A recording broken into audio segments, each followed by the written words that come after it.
people that are motivated, that are, outgoing, that are visionaries. Welcome back to the BluePrint Podcast, where we deliver a blueprint to success in every single episode. Today, we have been blessed with the presence of the beautiful Adriana.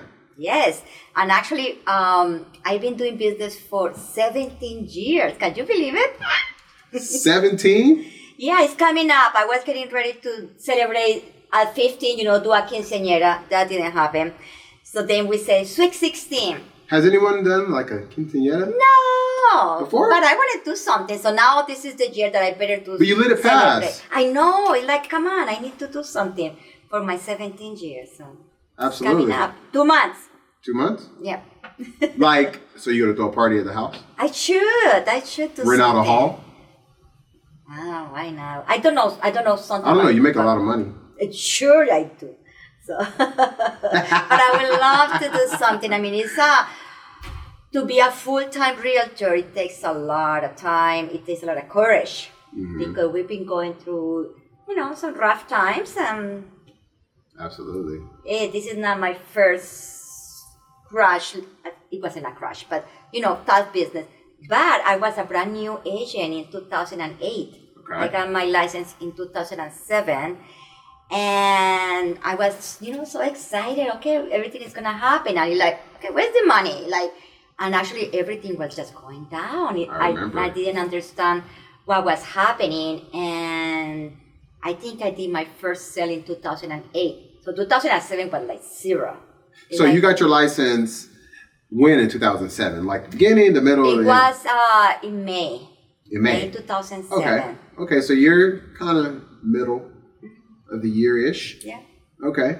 So got your license, and because this is very important, and there's a lot of people that have been, what's the right word? Not tricked, but they have only gone off someone's highlight reel, right? So what looks amazing and, everything's kind of glorified, but a lot of times when we look at people that are great at something, they make it look extremely easy. Yeah. And like anyone could do it.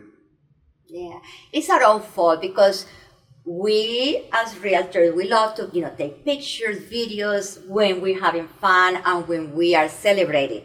But what about when we're working? Sometimes, I'm telling you, it's 10 p.m. and I'm writing offers and, paperwork, and it's not that fun. But I don't have time. It's not that fun. But I don't have time to take pictures or videos because I'm busy. Yeah. So things are not as or you're just in the moment, glorious. you're focused. Yeah. And we don't make as much money as people think because at the end of the day, we have to pay, our offices that we work with. We have to pay taxes and everything. So life is not as glamorous as people think. That's why people get in and they get out really fast. Absolutely. Not too many people stick as realtors. Yeah. And especially when I was saying in 2007, when things started going down and I didn't know any better. So I learned how to work because I didn't have it easy at the beginning. Where did you learn that from? Where did you learn that from? So you got licensed May of 2007, and what was the first little bit of something for you to grab on? Because I think a lot of people, they get licensed, they get into a brokerage, they get this picture painted in front of them, right? And it's like, okay, you can go and you can do this open house. That's where you get your clients from. But the real training doesn't really take place, right? Yeah. So they get you some signs, they get you a sign-up form. Well, mine was very easy because, like you say, okay, when we get our real estate license and you get out to the real world, you don't know anything. Because it's just terminology and whatever. But the real world is just not like that. So you don't know anything when you get your license. But I was very blessed by the broker that I was with at the beginning. And I can't think of his name right now, but a chain. But the name of the company was Exit Real Estate. I remember that. I remember those. They used to have like ads and stuff in like in the Penny Saver. I remember Penny Saver. Really? But this guy, he went with me to my first appointment, my listing appointment. He went with me. He brought his own sign because I didn't have anything. we were on the phone back and forth on how to write the offer. Because, I mean, who does that? And he did. So he really held my hand through the process. Wait. He was with you. I thought you said he went with you. Well, he went with me to the listing appointment, but then we had to write contracts and everything. So we were on the phone filling everything out and the rest. Oh, once you got back home and once you needed to write the... Okay. But I'm telling you, he did that with buyers as well until I was comfortable enough to be by my own. Yeah. And I'm telling you, I always going to be so thankful. Yeah. Very grateful. Mm-hmm. But he did have to close his office because of the crash.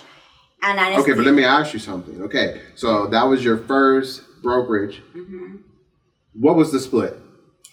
Gosh, it was I don't even remember, maybe 30, 70, something like that. Yeah. Or 40, 60? I don't remember. The reason why I asked, because there's a lot of people that get signed up for a 40-60 split. And well, that is the thing that people think, oh, you make all that money. No, well, yeah, we had to pay our split with our brokers because they have all the expenses, and that's normal. I mean, that's business. Okay. And when you are a brand new agent, you don't know anything, so you better, somebody's behind you. And you need to be on a company that gives you lots of training. And if the office doesn't give you the training, you have to go to the association or somewhere else to get the training, because we are not buying shoes here. Mm-hmm. We're buying a house, and you better know what the heck you're doing. Mm-hmm. So, and a lot of people don't, and that made me so scared because you got a big responsibility. It's not about you getting in a lawsuit. It's that you're screwing somebody in their business. Absolutely. And it's a lot of money, so I take that very serious. You don't mess with that. So I get trainings all the time, and part of the association leadership, and ECR, N.A.R, and I'm always learning and learning. Okay, so you are one of three sisters? Or three girls, two sisters. And so you are the lightest, and then so one of your sisters. No, my oldest is the lightest. Okay. I'm in the middle, like you're in the between. Middle. Okay. And my youngest is the third one. Okay. Yeah. So she's more like Afro-Latina. She's like my complexion. Really? Yeah. Isn't that something? And the same mother and father. Same mother and father. Really? Yeah. But that's where we joke. I know, that's where we joke, and then it's all loving, and between siblings you joke around, and we insult each other. That's what you do, It's funny how you grow up, fighting, but right now, and even then, you just love them so much, and right now, I give them a kidney. I will do anything for my sisters. Absolutely. Is family is everything for us. Absolutely. So you guys grew up in Bogota? Not really. So I was born in Bogota. When I was about 6 years old, we moved to Cali, and then to Buga.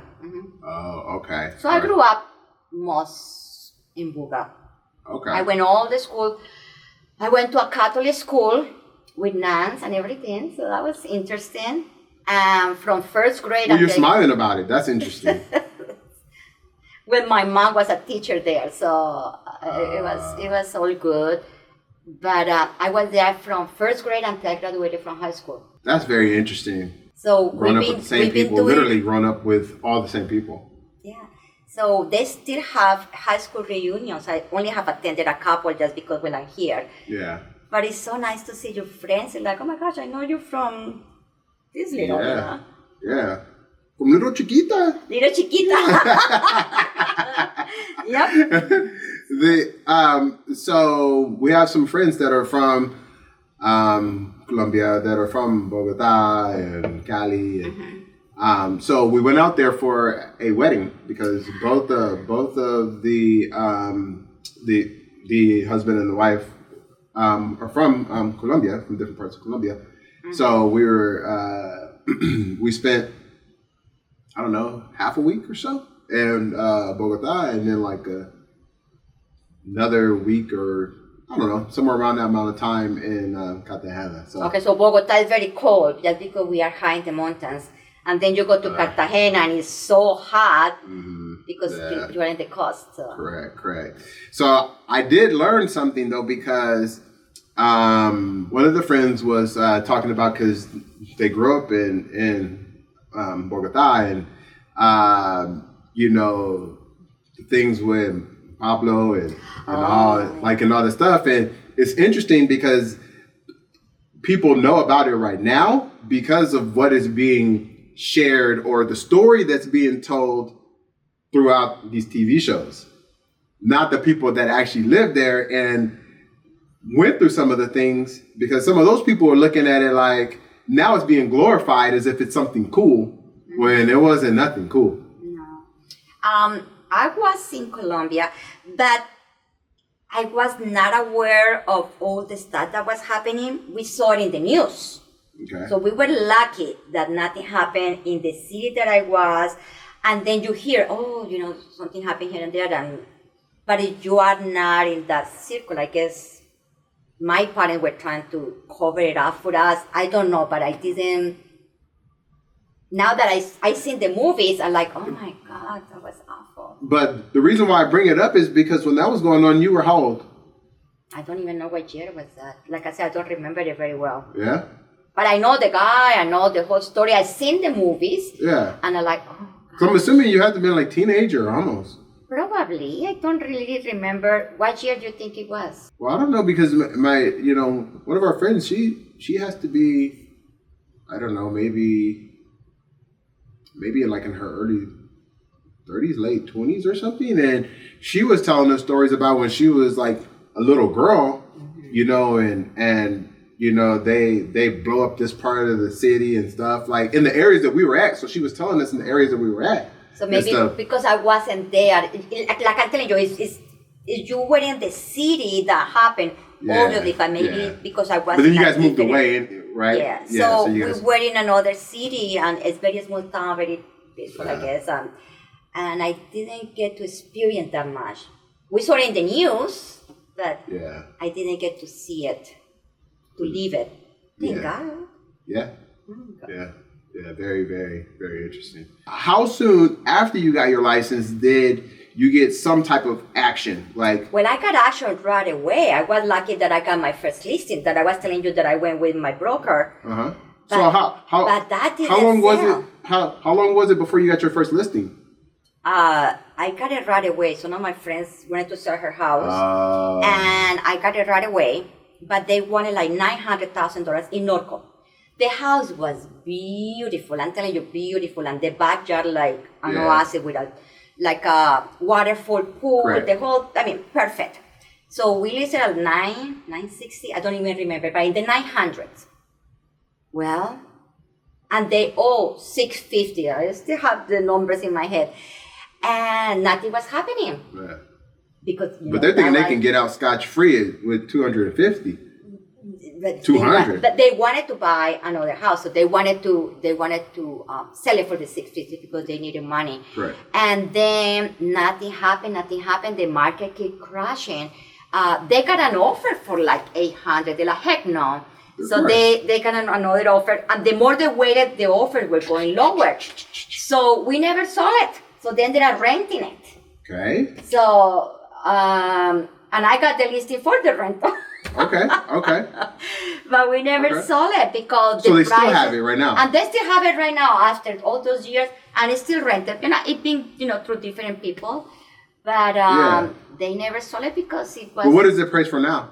I have no idea. I have not think about that. Yeah. But we rented because it was such a big house. We rented for like $3,000 on that time. Back then, my goodness.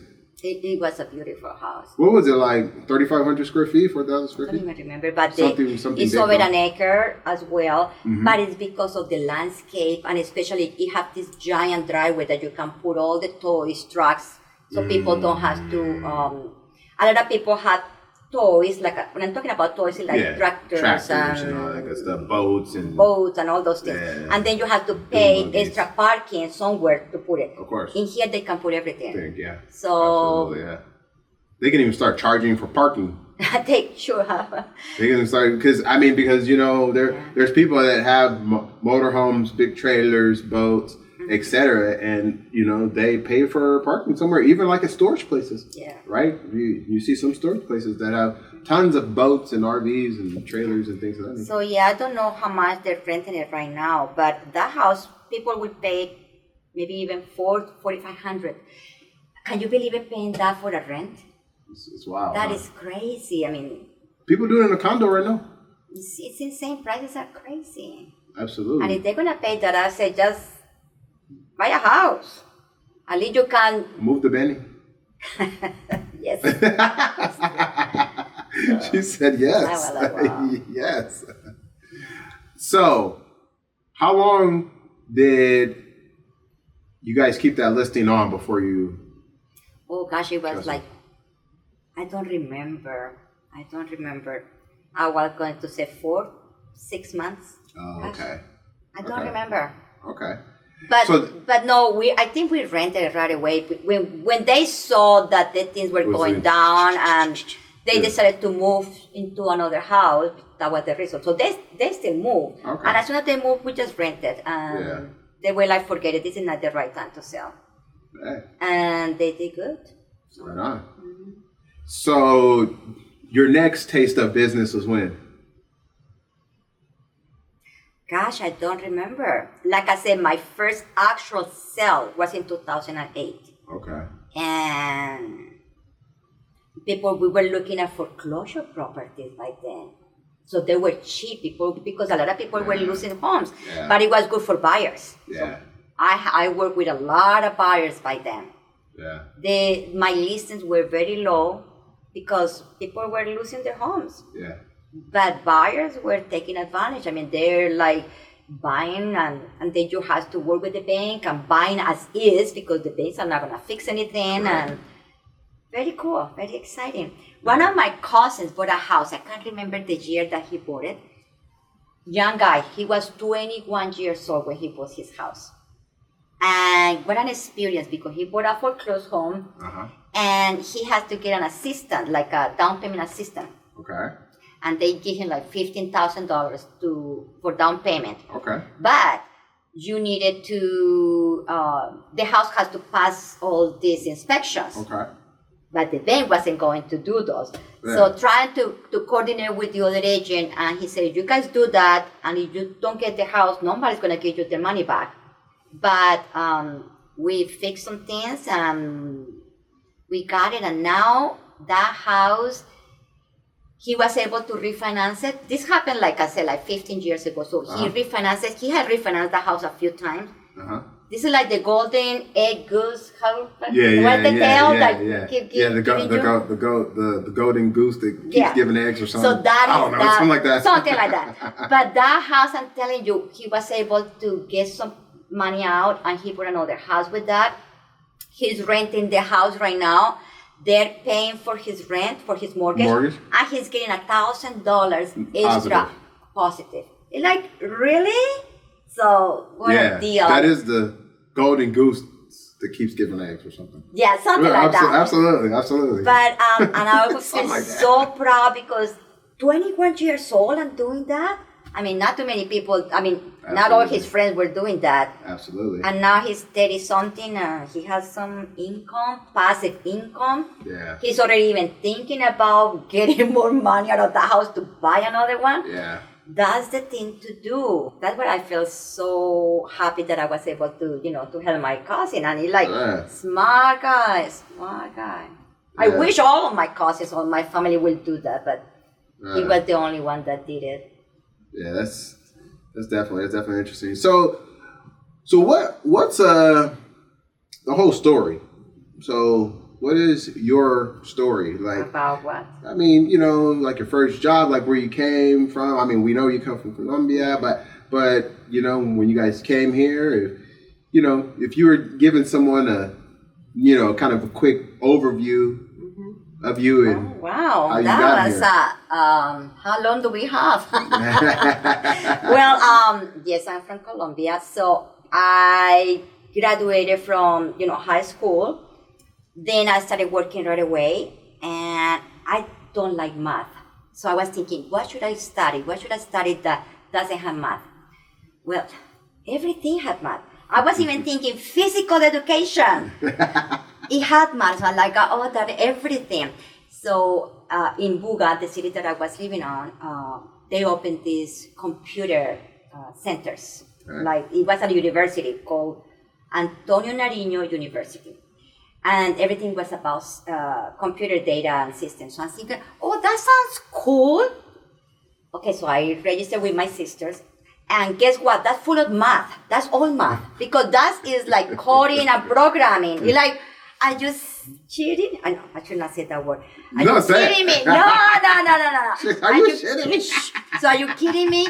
It's insane. So it like calculus. That is like Chinese to me. Like, oh gosh. But I went through it. We graduated. So I graduated in 1992. Okay. But I was working at the same time. Did you cheat some with your sisters? No. No. Remember, I went to Catholic school. My mom was tough. No. But what I learned is I learned to work hard because my parents didn't have the money to send us to college, 3 girls to college. Yeah. There were no finances for that. So I worked full time. And in Colombia, you work from 8 to 12. Okay. You have a 2-hour lunch because we had to take the siesta. Okay. That was good. And then we went back to from 2 to 6. Okay. So after 6, I went straight to college. So I just grabbed something to eat on the way. Okay. And classes started at 7. 7 to 10, 7 to 11. Okay. And then we go home. And sometimes we did homework right away. So I went to... That's a full day. That was more than a full day because I went to bed every day from 12 to 1 a.m. And weekends, we study groups. Yeah. And that went on for like 4 years. That was intense. So now when the kids are here, like only taking just a few classes and they don't want to work, it's like, that's not right. I mean, you can do it. Hey, I did it. I worked full time. Yeah. And I was able to do it. Then when we graduated, I got, I always wanted to work by myself. So I still had my full-time job. Okay. I was an office administrator and I did very well, but I need something else. Then, when you are in college, the last year you have to do your thesis. Yep. Well, I learned to type the thesis. So I told my sister, let's buy a computer. And everything started because a guy asked me, can you type my thesis? And I pay you per page. So I'm thinking, how many pages are we talking about? Yeah. And there was a lot of pages. So there was a lot of pages. So I started getting these contracts. And we put the computer, I was typing everything and I knew all the rules of, how to type it and everything. And I charged per page. And that was my little side business. It was so cool. And I had a lot of clients. And at the end, because I was still, working full time. So I got an assistant. So the lady typed. So then I review and organize everything the way it needed to be. Isn't that cool? I love it. That was exciting. And that's a good business. Yeah, but it's hard work. But then it was like 1 a.m. And, when you're so tired, and then you start counting pages. So I said, okay, no, I can't go. Because I'm thinking, okay, I'm too tired, but I'm making this much money. So it's worth it to stay, Of course. That was my motivation. But it was Here, hard let me make work. an extra cup of coffee. I can do it. That was really cool. Very exciting. And some people are going to say, oh, you're Colombia. Let me get a little. No, play. Oh, my God. Oh, gosh. But that was so exciting. So I always had been an entrepreneur. I love, So how long did you do that? How long did that carry on for? I did that, and then I came here. When I graduated from college in 1992, then I came here to the States. Uh-huh. We had lots of family here. So one of my aunts, they did have their own company, and she offered me a job. So I said, hey, I'm going. Mm-hmm. But then my sister kept the job because I even have a name. I mean, it was like a business. Yeah. It was so cool. I love it. And then how long did your sister carry it on for? I can't remember how many years, but but it was good. It was really, you're doing something for yourself. Yeah, yeah. But then you're helping people too. Yeah. You're helping people too. So that was really good. So.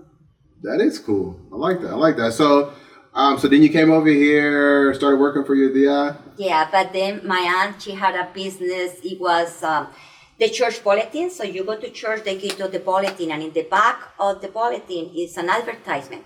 Okay. So that was I was doing that, the graphic design for that. Oh. So when I came here, I wanted to validate my college degree, which is computer science. And then they said, nope, you have to do another 4 years. So I said, I just came from 4 years. I'm not doing another 4 years. Yeah. They're like, no. So I studied graphic design here.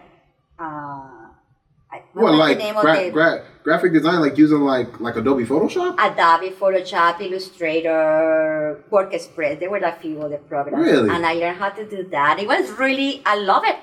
And then we did everything. You're like a super talent over here. So I used to do that, but when we started, I mean, it wasn't all computer based. We had to create everything, you cut it, then we pasted in the ad, and then went to print. It was pretty cool how we did it back then. And having the language barrier, I remember a company. I had to put the whole name of the company. It was something, an associate.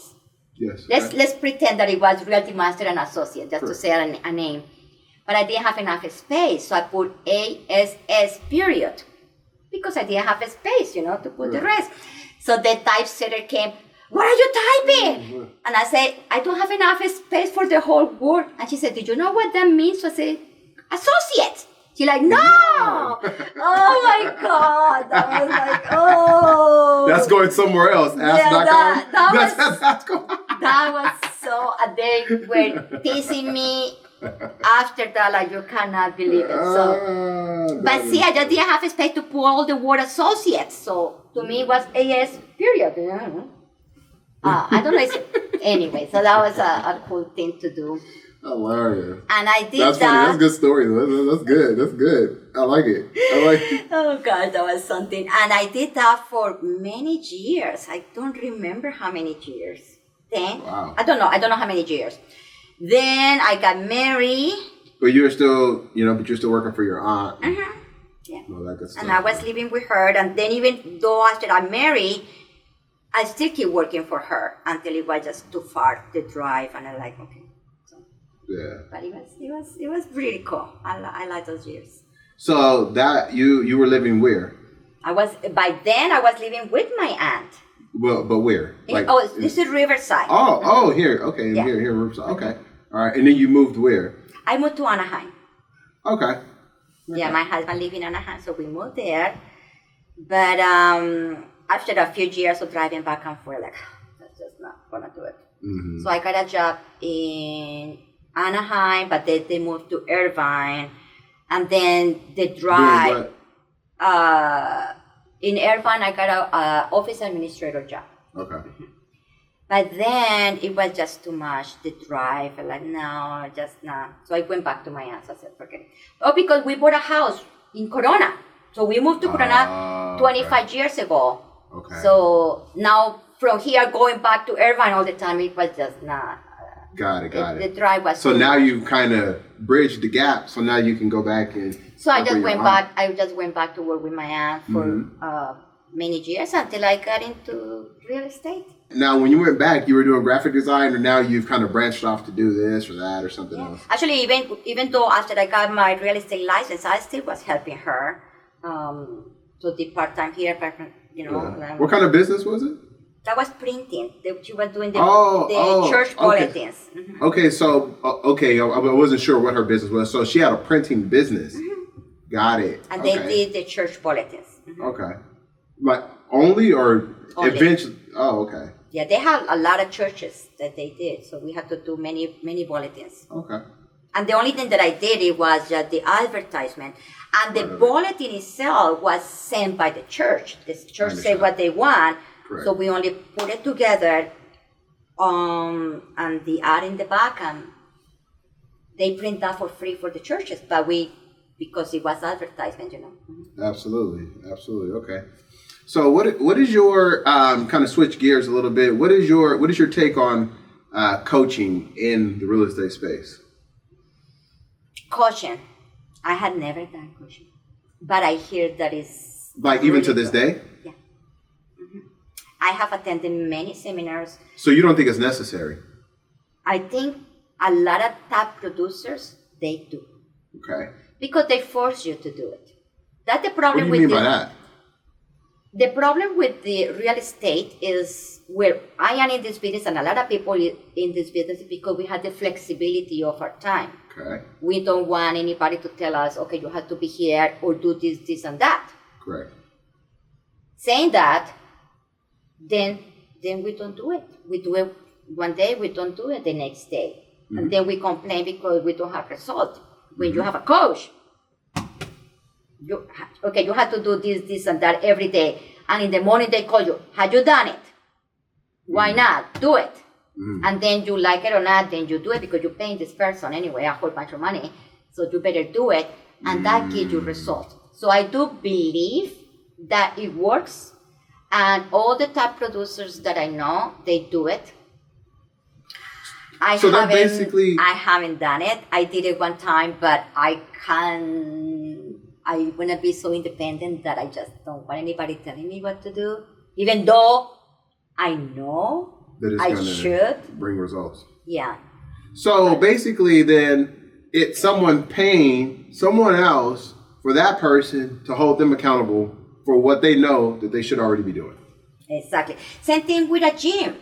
You can work out at your home, but then you're paying a trainer. That may be a little bit different though, right? Why? Because at a gym, you can go and you can try to do bench press, but if you don't know the correct motions, then you can injure yourself, right? You can physically injure yourself, right? But you're paying the trainer. Okay? Correct. So then if you don't go, you're wasting the money. So you're not going to waste the money. You're going to go. Okay, yeah. So it is the same in that aspect. Mm-hmm. It's the same in that aspect, right? So, which I guess is part of the reason why people say the more you pay for a coach or something in that aspect, that you will get a better result because you're paying more attention because you are trying to get the value that you actually spent out of it. Correct. That's what I'm thinking. So I remember I had never paid a trainer, but I have paid a gym membership. Okay. When I say pay, that doesn't mean it didn't go. Okay. I went a few times. But you paid a gym membership, so you're just paying for access. So that's different. Yeah, but I didn't even went.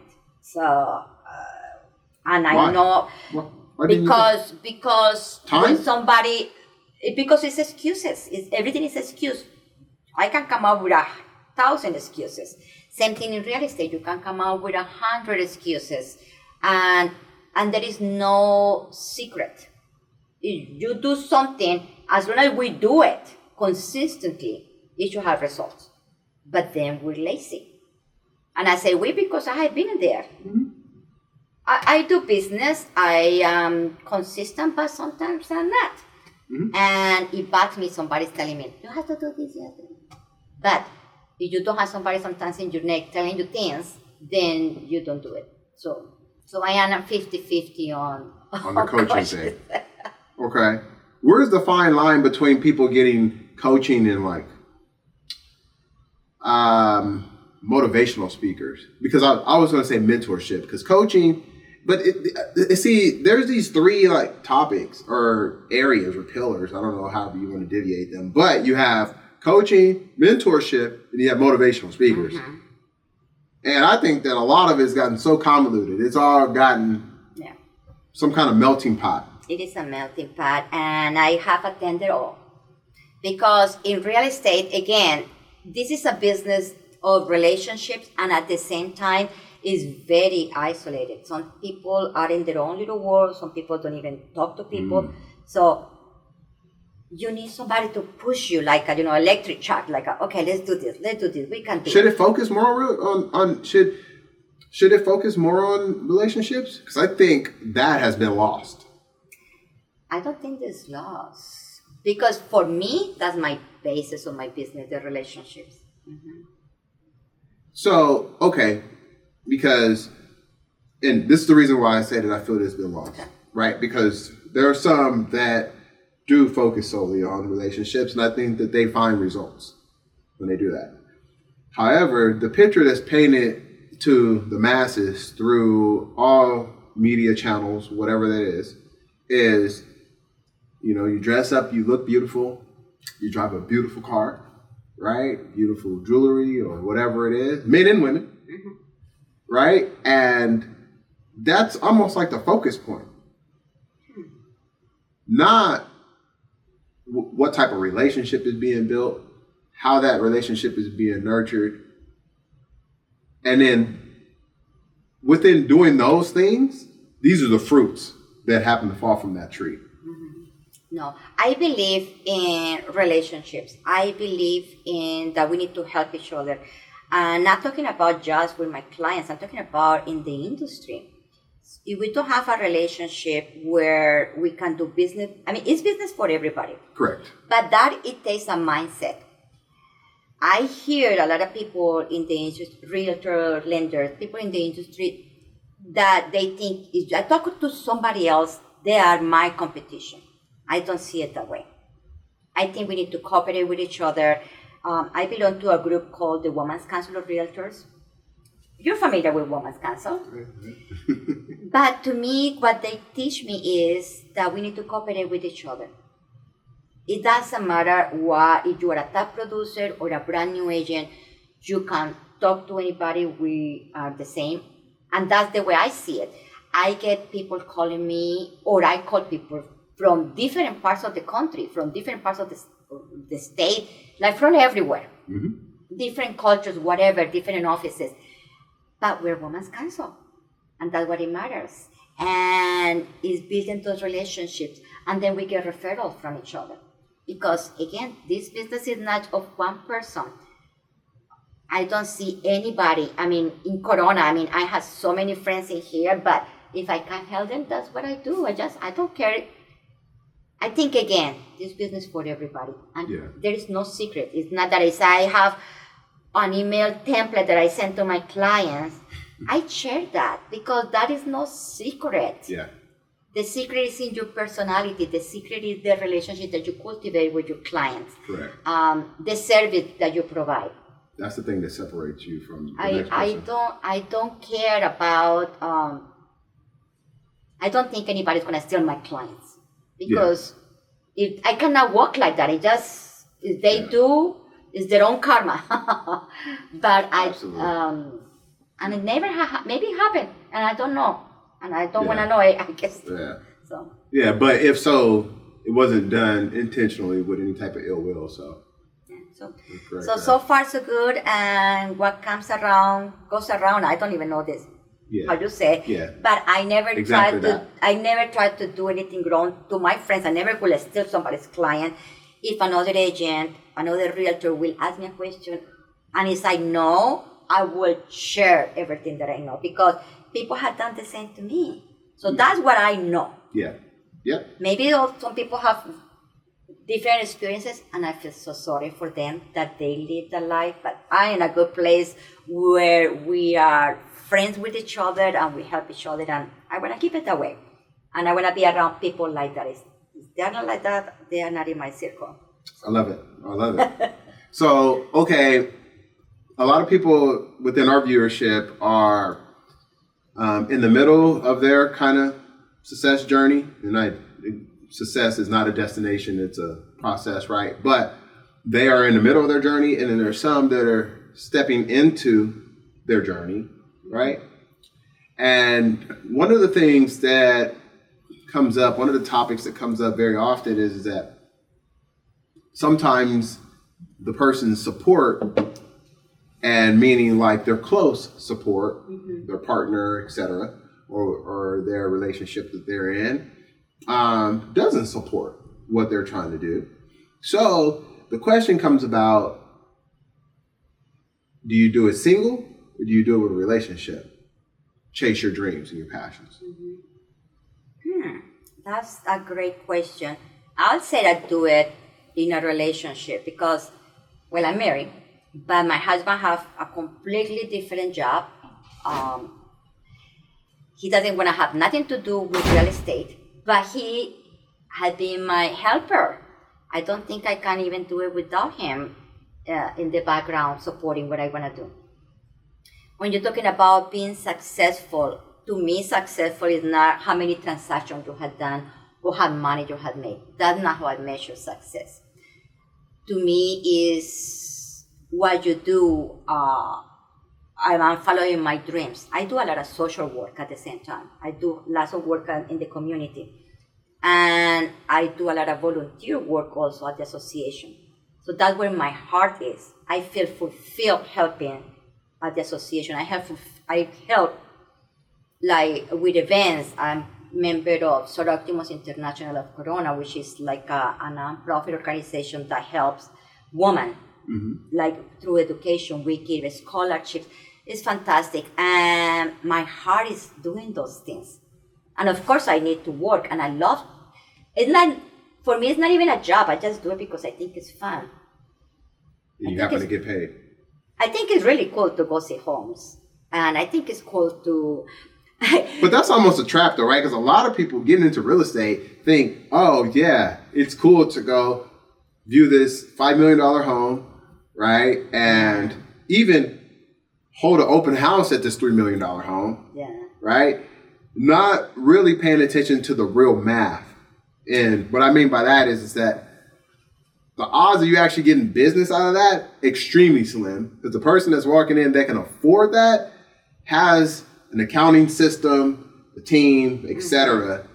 The odds of you actually getting the opportunity to represent that person and purchasing, $3 million, $4 million is extremely slim. So the whole thing of like going and, someone getting into real estate because they love looking at homes and touring homes and all that is almost that dangling carrot that you will never catch. Yeah. I have a funny story. When my kids were little, I used to take them with me. It's like, I'm not going to leave them at home alone. So if I have a choice or something, so I take them with me, and, we can open the lock boxes. So I showed them, look, I can open this house. And one time we were in a conversation with somebody, and they were telling, my mom, they're bragging about me. My mom have 1 million clients, and she can open anybody's homes. Like, oh yeah, sure.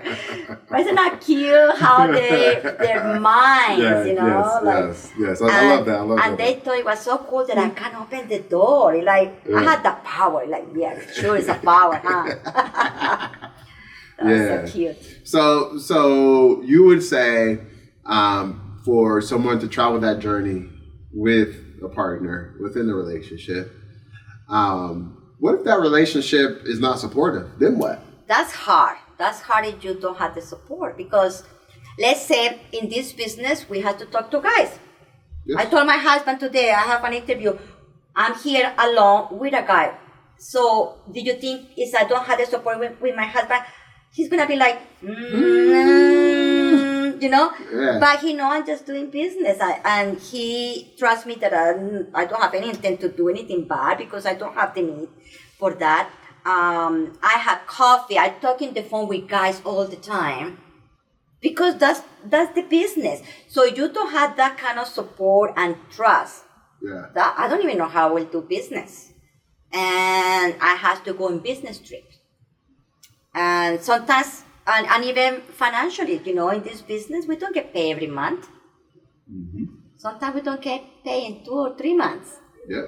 But then I have my husband, thank God, he have a very stable job that, he is able to pay all the bills. Yeah. So that's the support. Yeah. So you don't in this space, you almost need it unless you just happen to be a rock star. So if I didn't have his support, I don't think I can do this. Yeah. So if someone doesn't have the support, regardless of if it's financial, if it's something that has to do with like insecurities, right? Or even if they just don't care, right? Because that's another form of not supporting, right? Is like kind of belittling it, correct? Yeah. Regardless of whatever it is. It's gonna be really hard. It's gonna be. I'm being just lucky that he supports me, and he gets so proud when I do. So should they move on? I'm not gonna get into that. I don't know. It's just, Everybody they should they carefully and like diligently evaluate their situation. Yeah. But that goes not just for real estate. That goes for everything. That goes for everything. And I seen a lot of relationships and that's what I tell my girl. I had 2 daughters. And I tell them, you be independent. You be, educate But you're telling yourself. them, okay, all right. But see, that's very interesting to me, right? So when people say be independent. Yeah, but I didn't finish. Let me finish that part. Okay, so be independent, be smart. And so they cannot, they don't have to stay in a toxic relationship. Okay. That they can walk away. Because you see, a lot of my friends that I know, a lot of people stay in a toxic relationship because they don't have a way to go. Yes. And that is really sad. Yes. Because you tell them, leave, and they're like, leave where? What am I going to do? Yeah. And that's really sad. And it's very hard to judge. I cannot judge because I haven't been in that position, thank God, knock on wood. But it's like putting that in my girl's head, like, okay, right now, good that you are in a relationship as you are, but don't feel like you are stuck. Yes. And they all can come back to me. I'm always going to be supportive of anything because I don't want them to feel stuck in something toxic. And there's a statement that you use that the most important business decision that you will make, that anyone will make, is the partner that they choose. So that's the reason why I asked those questions, because it's probably of the most important decision. That statement is probably extremely true. But it's another big statement that love is blind. Everybody sees that this person is not good for you, but you're in love with this person and you don't see nothing wrong with that, while everybody else does. So, Is it love or is they brainwashed at that point? Both. Anyway, what that has to do with real estate? Well, the reason why some of that comes up is because of the fact that people that are, chasing whatever their passion is, it's extremely challenging because there's a million inputs. There's a million opinions. And it's literally consistent. It's constant. It's nonstop that people are getting swayed somewhere. It's almost just, being in the ocean. And I had those conversations, my husband and I, we had conversations when the market had been so tough and there is no money coming in. And he's like, I think we need to start working on something else. Yeah, and I say, I'm working. He said, yeah, but work on something that gets paid, So, and it's true. It's a true statement that, but I've been blessed that I've been able to do what I like. And even though sometimes, there's not enough money, but sometimes, we make things happen. So he's been supported, and I cannot see myself doing anything else right now. Maybe later on I will be doing something else, but right now this is what I love it. That's good. I used to do different work, like what an office administrator, the graphic design, but you work your hours and you do good. You only hear from everybody. You made the mistake, like the misspell that I have.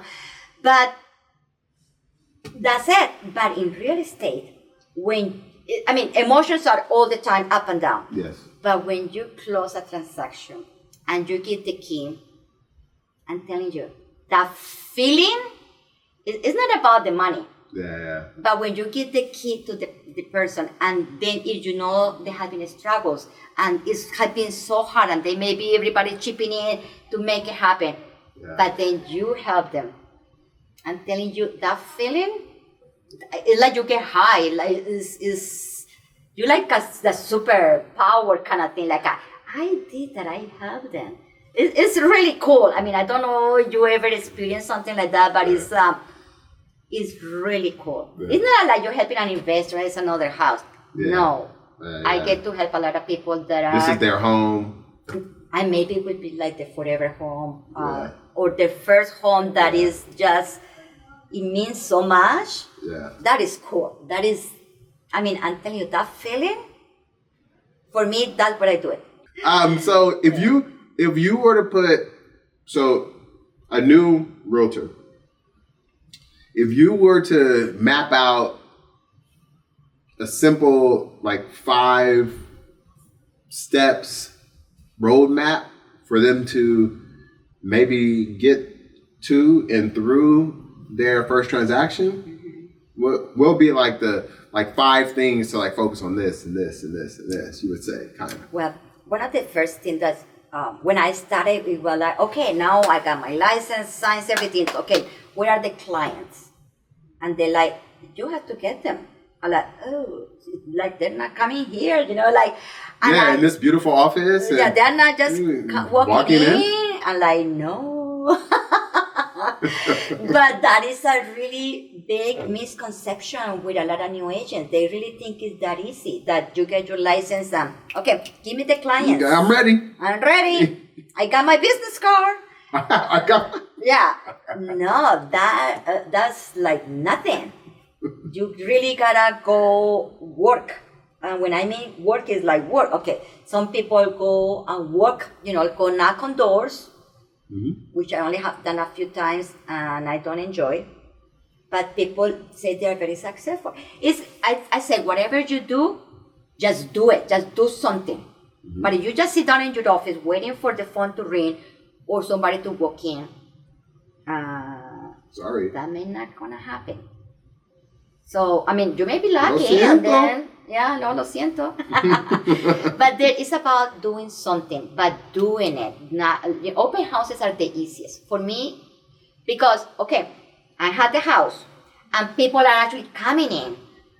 So I don't have to talk about anything weird because they're coming to talk about the house and business. So I am in my element. I'm like a fish in the water. Okay, I'm there and it's game on. I love that. And it's the easiest thing for a brand new agent to do because people are coming. You just have to advertise it, of course, so people come. Yeah. And the part that I hate is putting the sign. You have to actually go and put signs in the corners of the street because people have to come and, it's not that glamorous. It's not that glamorous. You have to pay for the signs too. And you have to pay for signs. You have to pay, there's a lot of things involved. And people forget about they don't talk about paying for the sign, paying for the association. Yeah, it's a lot of things that you have. It's just it's a lot of things. So it's just hard work and be consistent at whatever you do. Just do it, but don't do everything at once because then you're not really gonna focus on. Yeah. So you would say first thing is do open houses. Yeah. I said the open houses is the easiest, and it gives results. Okay, and then number 2 would be choose something and then do it consistently? Yes, and people do cold calling. I had done it. I'm not proud of it. I have mixed feelings about it. I'm not going to say nothing negative, just you have to have that same, you have to have that same it to you about going and door knocking. So I'll say, try it, everything, and find out what is the thing that you feel comfortable. Okay. Although when you go to all these trainings as well, they tell you need to be uncomfortable to be successful. So go outside your box. So just don't be so comfortable. Just try different things, and then maybe you will be. Maybe you like something else that you never thought you would try. Okay. And it will be the 5th thing. Yeah, the 5th thing is the follow-up. Follow-up is hard. Okay, you do an open house, you get 10 but people. I'm bugging them. Yeah, that's the thing. You have to follow up. If you don't follow up, you just waste your weekend. What is your thoughts on getting to 2% commissions? It's there already. It's there. You're talking about a 2 and 2? No. For everybody? 2, 1 and 1. Oh, dear Lord. And you know what? Actually, we cannot even talk about right now. We cannot even talk about commissions. It's it's forbidden word. So yeah, we can't talk about that. I mean, there's people because that are just going to go to open. People are going to go to what is it? Open door. Yeah. Everything in this world is negotiable, and when we do our contract, that is the only thing that we don't fill out, because that is the conversation that we have on the dining table with our clients, and we decide what the commission is going to be. So, and I cannot even talk about this. It's a forbidden word. We cannot talk about commissions, because if I tell you, we only charge 3 or 2 or 1, it's like I said, no, we cannot set the commission. The commission is something that is between the client and the agent. Everybody, well, I can't say everybody, but there's people out there that are just, I call them, they're on the clearance. And I just got a text from somebody that I did not answer the text. They were like, will you be willing to work, represent me, so he's a buyer, and give me half of your commission. Excuse me? I did not reply. I like, what? Where do they get this from? I thought, is that a joke?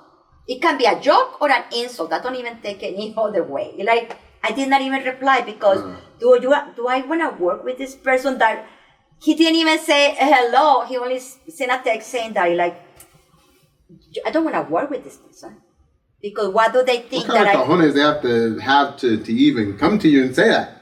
Do I go to him and say, okay, how much did you make on your work, and I want a commission, or like that is ridiculous. So no, and people do that, and I remember like I haven't even heard that for years, and I just got this text, but I got that like when the market crashed. They were doing lots of those. Like people were okay, I work with you, but you had to chip in. Like, really? It's the reason why it's so fascinating to me, and the reason why I bring up even like the lower commissions and things like that, is because it's like if you were the seller and someone's doing it for that large of a discount, I would think me as a seller, I would think, what am I missing out on? Like, what am I not getting? Yeah. Because there's no way that you're putting 110% and making nothing. Yeah. I seen it. I seen it when everything is automated. I don't know if it was Purple Brick. I should not even mention companies, because that's not good. Yeah. But one of those online companies, and it was a listing. And then you keep calling the agent because you want to get a showing. I representing a buyer and I want to go show the house. Correct. You think that agent answered the phone? No. You think that agent answered text? No. And I dealt with that up in the hill. It's crazy. I was showing property in Big Bear, and it's, I'm there with my client. We have, some listings, and they're like, oh, here goes another one just popped up. And then I'm calling, and I get like a machine to the brokerage. What? They don't answer. And how can you not do business? Real estate is about communication. So you need to answer your phone. It's unbelievable. Yeah. It's unbelievable. Yeah. But, that comes up because I'm extremely fascinated on a seller that has obviously some type of value in their property that they're looking to extract. It only makes sense that the person that is going to get paid well is going to do, majority of times, probably going to do the better job. Right? Yeah. So, that's you get discount commission, you get discount service. Goes hand in hand. Yeah. Goes hand in hand. Absolutely. So this is a question that I always ask with people, and, because we speak to a lot of professionals and, people that are doing well and people that are locked into their business, and you end up very busy with your business. Mm-hmm. So how do you break up the monotony a little bit and throw something of experimenting in your day? Just to even have fun, or just to, give me an example.